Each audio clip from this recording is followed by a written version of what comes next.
Saudara, kali ini kita akan memulai sebuah episode tentang apa kata mereka. Nah, di episode pertama ini, kami akan menyajikan apa kata mereka dalam fokus pandangan investasi di tengah wabah corona seperti ini. Terima kasih atas like Anda, karena setiap like Anda akan mempengaruhi bagaimana kanal YouTube ini agar lebih bermanfaat di masa yang akan datang. Terima kasih.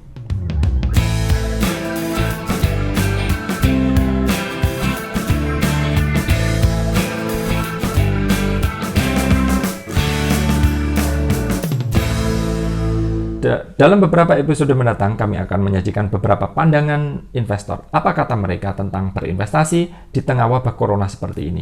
Kita akan menyajikan mulai dari pandangan yang optimis, pandangan yang netral, pandangan yang pesimis, dan juga nanti sebagai penutup bagaimana pandangan saya berinvestasi di tengah wabah seperti ini. Saudara, di episode pertama ini, dari sisi pandangan optimis, kami akan menyajikan pandangan seorang investor dari India yang bernama Monish Pabrai.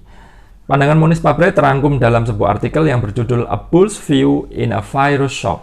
Linknya ada di deskripsi ya. Nah, saudara investor, bagaimana Monish bisa sangat percaya diri dan mempunyai pandangan seperti itu? Saya ingin mengungkap beberapa hal secara singkat dari artikel yang ada. Kalau ini detailnya Anda bisa melihat sendiri ya. Yang pertama, investor sejatinya melihat horizonnya jangka panjang. Tidak hanya sekarang, tidak hanya 2020, tidak hanya ketika saat wabah ini terjadi, tidak hanya ketika saat kekhawatiran semua orang bagaimana iklim ekonomi, bagaimana perdagangan, bagaimana investasi. Tidak saat ini. Investor harusnya melihat setelah itu apa. Kalau kita mengutip istilah paradigma second level thinkingnya Howard Marks, investor harus berpikir, oke, ada sebab, ada akibat.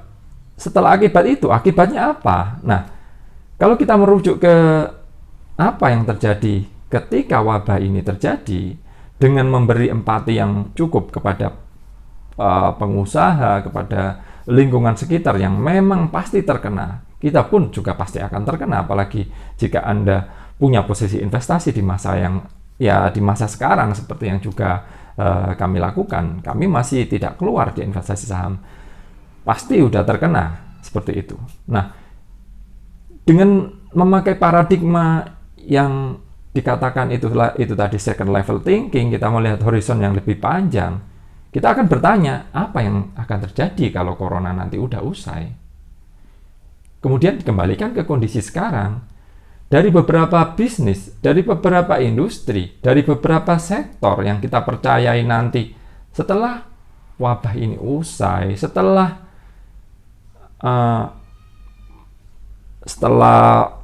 tingkat penyakit sudah menurun, setelah tingkat isolasi atau social distancing sudah mulai diperlunak, tentu negara, tentu masyarakat juga nggak ingin di rumah terus dong. Tentu kita ingin membangun kembali negara kita. Nah, itulah. Nah, dari situ kita akan nanti berangkat berpikir, kemudian apa industri, apa perusahaan, apa bidang-bidang emiten yang kita bisa fokus sehingga kita nanti bisa berharap mencapai hasil yang lebih positif. Kemudian ada hal menarik yang saya juga ingin ceritakan dari artikel Monish tentang bagaimana valuasinya. Ini mungkin melengkapi video sebelumnya tentang nilai intrinsik yang kami sajikan. Bisa diikuti linknya. Sebenarnya pandangan ini juga sudah diungkap kalau Anda mengikuti Warren Buffett, Charlie Munger, atau yang lain-lain. Valuasi menurut Monish, dia tidak melakukan DCF, discounted cash flow. Nah, ini menarik menurut saya. Saya juga ungkap sebagai pelengkap pandangan positif tadi ya. Dia tidak pakai DCF, dia pakai kalkulasi sederhana yang bisa dipikirkan dengan di luar kepala, tanpa perlu kalkulator, seperti itu. Valuasi yang sangat sederhana, tanpa perlu DCF, tanpa perlu kalkulator, tanpa perlu Excel, seperti itu. Nah, itu menarik.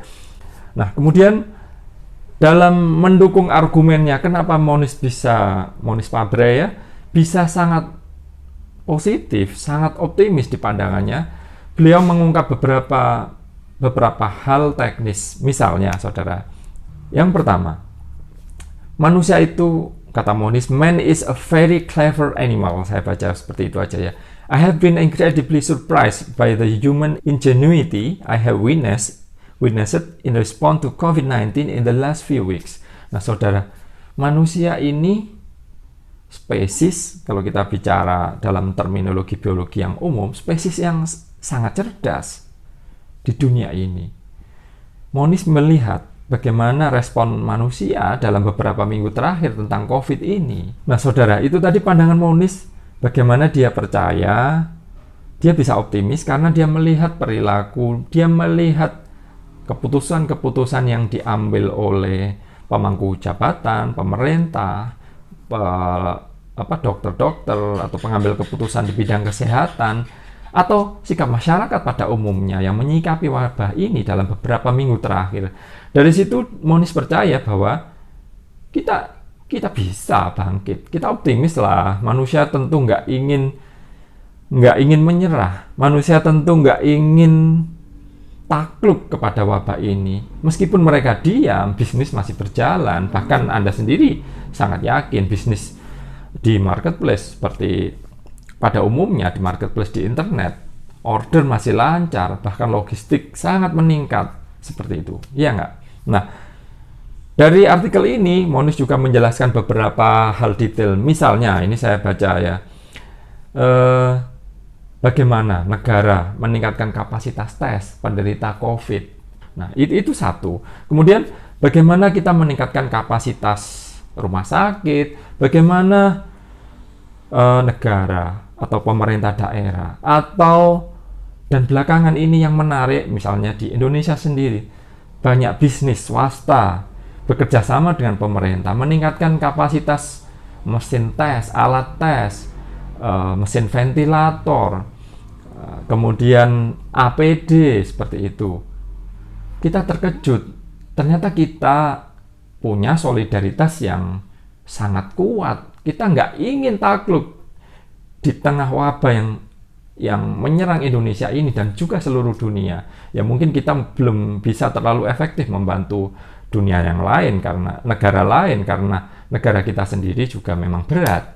Tetapi di satu sisi itu tadi, bagaimana dari level negara, level pemangku kepentingan di kesehatan, rumah sakit, di pemerintah daerah, kemudian masyarakat, kemudian swasta, bagaimana ada sebuah perusahaan besar di bidang saham juga menggelar aksi solidaritas bersama perusahaan-perusahaan yang lain, juga perusahaan-perusahaan besar menyediakan produk, misalnya yang di bidang tekstil, menyediakan masker, industri besar militer, dan juga industri alat berat yang dimiliki oleh negara, seperti, mohon maaf ya, Pindad dan satunya lagi, juga mengubah lini produksi mereka untuk menciptakan alat ventilator. Dan banyak lagi yang lainnya. Belum lagi upaya-upaya untuk menggalang dana seperti itu. Sekali lagi kita ulas bagaimana adaptasi masyarakat setelah mengalami kasus seperti ini. Kemudian saya sendiri melihat di daerah-daerah di sekitar saya, warga yang dulu, saudara, kalau kita bayangkan mengambil makanan bahkan mungkin belum cuci tangan, ini warga kota kecil, warga kampung seperti itu. Anda mungkin maklum, bahkan di kota besar mungkin juga ada kan. Nah, sekarang kesadaran untuk memandang kesehatan sudah sangat lebih baik. Di warung lapak ketika saya jogging atau jalan kaki di sekitar sini, kemudian di warung lapak yang menyediakan gorengan atau sarapan pagi di bawah pohon yang bukanya hanya sampai jam 10, jam 9. Mereka juga menyediakan cuci tangan, ibu penjualnya masker seperti itu. Nah, dari beberapa itu seperti dikatakan Moniz Pabre tadi, dia percaya bahwa mungkin bahkan Moniz sangat optimis memberi time frame, meskipun tentu kita sadari tiap orang mempunyai bias ya.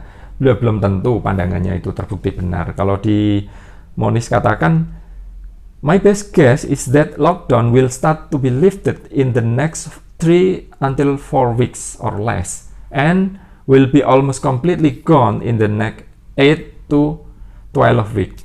Moniz percaya bahwa lockdown ini akan diperlunak, akan dikurangi dalam 3 atau 4 minggu, dan mungkin akan sepenuhnya tidak ada dalam 8 atau 12 minggu, mungkin 2 atau hingga 4 bulan ke depan. Nah, saudara, kalau kita refleksikan sekarang, saya ikut komentari sedikit ya, di beberapa negara bahkan juga sudah mulai kenyataannya ini ternyata prediksi Monis di satu sisi mungkin tidak tepat waktunya, agak meleset sedikit, mungkin 5 atau 6 minggu setelah perkataannya dia ini. Tetapi misalnya di Wuhan sudah diperlunak, di Vietnam sudah mulai beroperasi lagi, di beberapa negara Eropa juga demikian. Nah, saudara, itu tadi adalah pandangan yang sangat positif dari Monis Pabray. Demikian episode singkat Apa Kata Mereka kali ini, semoga bermanfaat. Sampai ketemu di episode berikutnya.